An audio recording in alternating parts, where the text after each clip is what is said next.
Hello students, complex number से हमारा अगला क्वेश्चन है।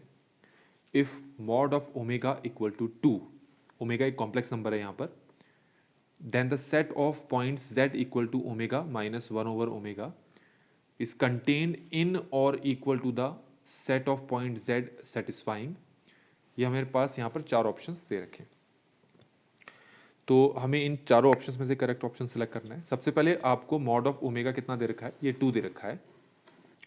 तो आप एक चीज़ समझ लें कि किसी भी कॉम्प्लेक्स नंबर को जब रिप्रेजेंट करना होता है तो उसको रिप्रेजेंट करने का हमारे पास जो तरीका होता है वो कुछ ये होता है। अगर ओमेगा एक कॉम्प्लेक्स नंबर है तो इसको रिप्रेजेंट करने का तरीका होता है mod of omega cos theta plus iota sine theta.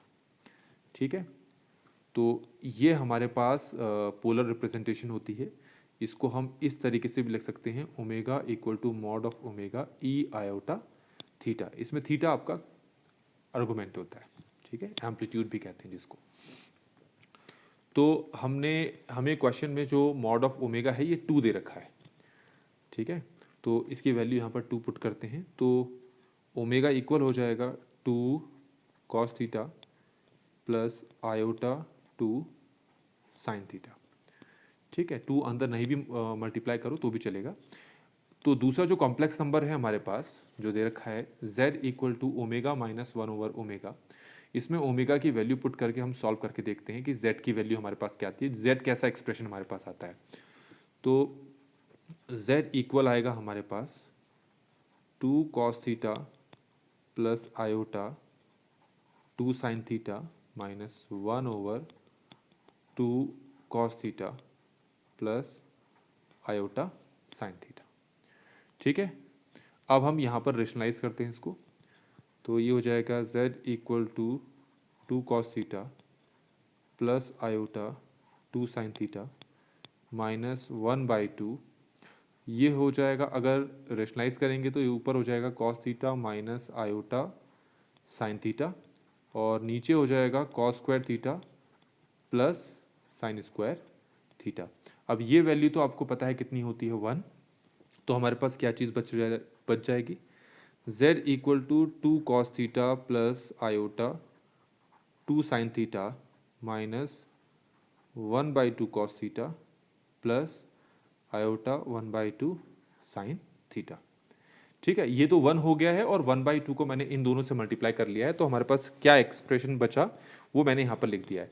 इसको थोड़ा सा हम फर्दर सिंप्लीफाई करते हैं। तो फर्दर सिंप्लीफाई करने का तरीका क्या होगा हमारे पास कि 2 कॉस थीटा और माइनस 1/2 कॉस थीटा को हम सॉल्व कर लेते हैं। तो क्या मिलता है हमें, हमें मिलेगा z equal to 3/2 cos theta. ठीक है, इन दोनों को सॉल्व किया और iota 2 sine theta plus iota 1/2 sine theta को सॉल्व करेंगे तो ये मिलेगा हमें आयोटा 5/2 साइन थीटा। तो हमारे पास जो z है उसकी वैल्यू, उसका एक्सप्रेशन हमें यहाँ पर मिल गया। तो हम देखते हैं इस एक्सप्रेशन के बेसिस पर हम कौन से आंसर्स को यहाँ पर क्लियर कर पाते हैं। सबसे पहले यहाँ पर लिखा है इमेजनरी z इक्वल टू 0। तो क्योंकि z हमारे पास ये आ चुका है तो इमेजनरी z हमारे पास कितना है, ये है 5/2 साइन थीटा, है ना। और हमें ये पता है कि साइन थीटा जो है -1 से ग्रेटर होता है और लेस देन इक्वल होता है 1 के। तो 5/2 साइन थीटा होगा आपका, तो इमेजनरी, इसको मैं ऐसे कर लेता हूँ, -1 से -1 less than equal to sine theta less than equal to 1 है, तो मैं इसको ऐसे लिख लेता हूँ, -5/2 less than equal to 5/2 sine theta less than equal to 5/2। क्या कर लिया मैंने, सबको 5/2 से मल्टीप्लाई कर दिया। अब ये हमारे पास क्या है, इमेजनरी z है, तो -5/2 less than equal to imaginary z less than equal to 5/2। आप ये देख सकते हैं कि ये इसके बीच में लाई कर रहा है, तो ये 0 नहीं है। ठीक है, इसके बीच में इसकी कोई भी वैल्यू हो सकती है, तो एग्जैक्टली यही वैल्यू नहीं है, तो ये हमारे पास ऑप्शन गलत हो जाता है। अच्छा, mod of imaginary z is less than equal to 1। अब अगर मैं यहाँ पर इसका मॉडुलस निकालूं, इमेजनरी z का मॉडुलस निकालूं, तो अगर मैं यहाँ पर मॉड निकालूं तो ये हो जाएगा 0, ठीक है, और ये हो जाएगा इमेजनरी z, और ये तो 5/2 का मॉड तो 5/2 होता है, जो कि कितना हो गया ये आपका 2.5। तो इसका मतलब है इमेजनरी z का जो मॉडुलस है वो 2.5 से लेस है पर 0 से क्या है, ग्रेटर है। तो हमारे पास ये जो ऑप्शन है ये भी गलत हो जाता है, ठीक है। Imaginary z less than equal to 1, ठीक हो गया। Real z is less than equal to 2, यहां पर हमारे पास रियल वैल्यू क्या है जेड की वो देखते हैं। जेड की जो रियल वैल्यू है हमारे पास वो ये है 3/2 कॉस थीटा। इसको भी मैं इसी तरह समझाऊंगा। अब आपको ये पता है जो कॉस थीटा है वो -1 से ग्रेटर है पर लेस देन है 1 से, तो 3/2 को मैं सबसे मल्टीप्लाई करूंगा तो -3/2 less than equal to 3/2 cos theta less than equal to 3/2। अब ये क्या आ गया हमारे पास, ये आ गया हमारे पास रियल जेड, ये आ गया हमारे पास real z less than equal to 3/2। अब मैं सबका मॉड लेता हूं तो ये 0 हो जाएगा। रियल जेड का mod is less than equal to ये कितना हो जाएगा 1.5। यहाँ पर ये 0 क्यों हो जा रहा है, क्योंकि जब हम मॉड कहते हैं तो मॉड आपका पॉजिटिव वैल्यू एक्सेप्ट करता है।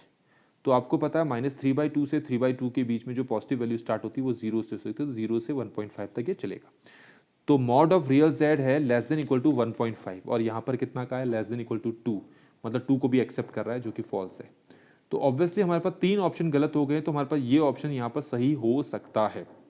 और इस ऑप्शन को करेक्ट करने के हमारे पास 2 तरीके हैं। एक तरीका तो ये है कि हम इसी के बेसिस पे सॉल्व कर दें, और दूसरा तरीका ये है कि हम इसको फर्दर आगे सॉल्व करके देखें और एक डायग्राम बनाएं और डायग्राम के बेसिस पर हम समझें।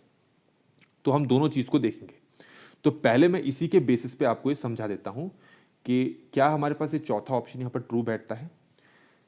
तो हम क्या करते हैं, इसका मॉड निकाल लेते हैं। मॉड कैसे निकलेंगे, ये मॉड ले लिया हमने, स्क्वायर रूट, ये हमारे पास क्या है, ये है 3/2 कॉस थीटा का होल स्क्वायर, और इमेजनरी पार्ट क्या है 5/2 साइन थीटा का होल स्क्वायर। इसको सॉल्व करते हैं यहाँ पर, तो ये हो गया 9/4 कॉस स्क्वायर थीटा, और ये हो गया 25/4 साइन स्क्वायर थीटा, ठीक है।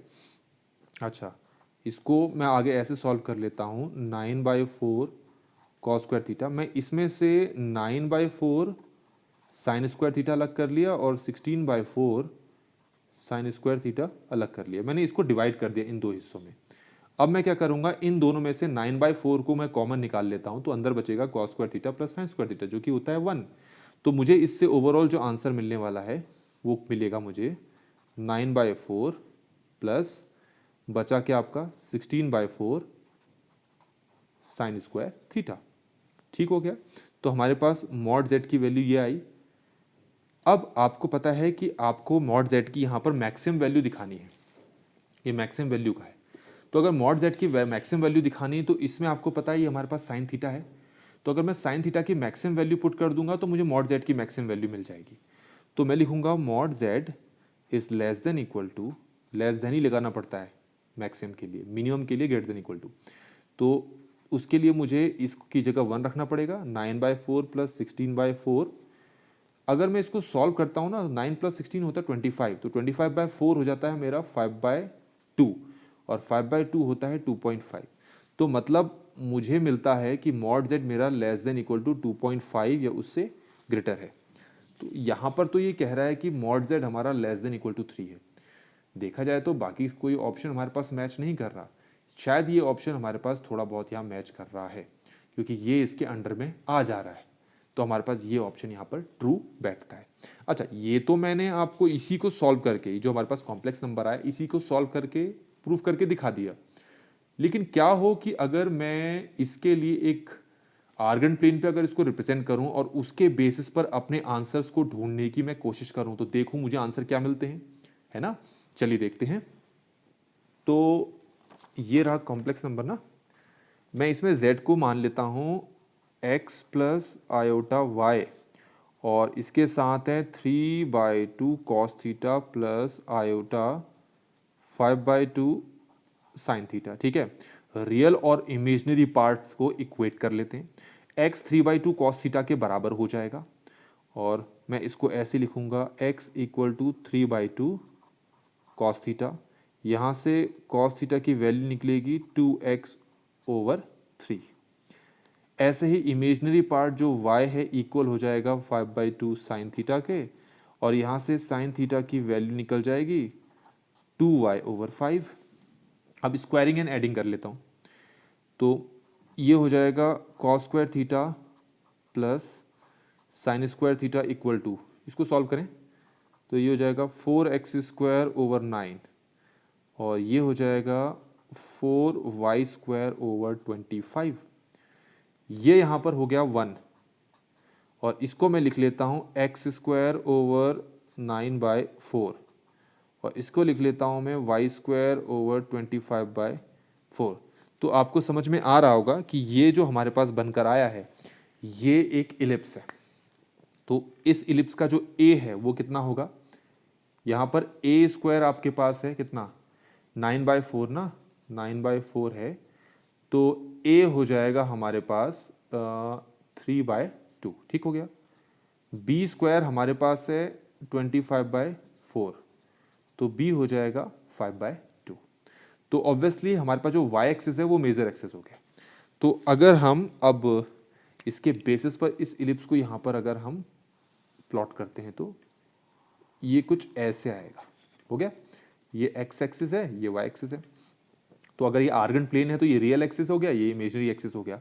तो आपको पता है इस इलिप्स की जो बाउंड्री है ना, इस बाउंड्री पे जैसे मैंने ये पॉइंट ले लिया, इस पॉइंट को मैं z बोलूंगा, ये पॉइंट इधर है, ये भी z, ये z, ये सब पॉइंट्स क्या होंगे z।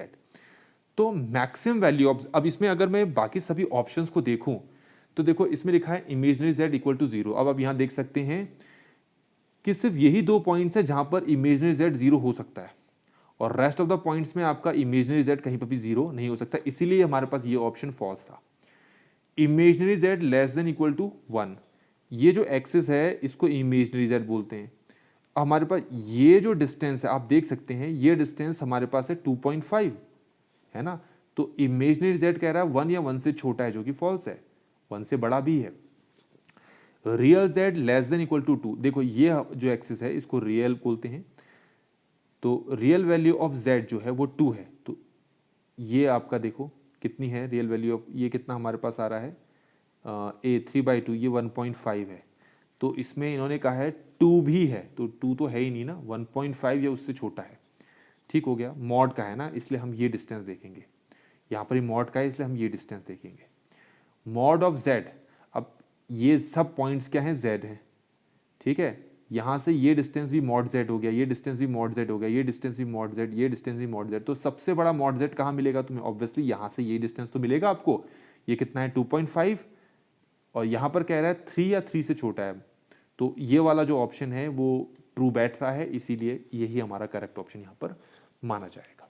तो इस तरीके से मैंने इस क्वेश्चन को एक लॉन्ग मेथड से आपको सॉल्व करके बताया। अगर आपको सोल्यूशन पसंद आया है तो वीडियो को लाइक ज़रूर करें, मेरे चैनल को सब्सक्राइब करना ना भूलें। Thank you so much.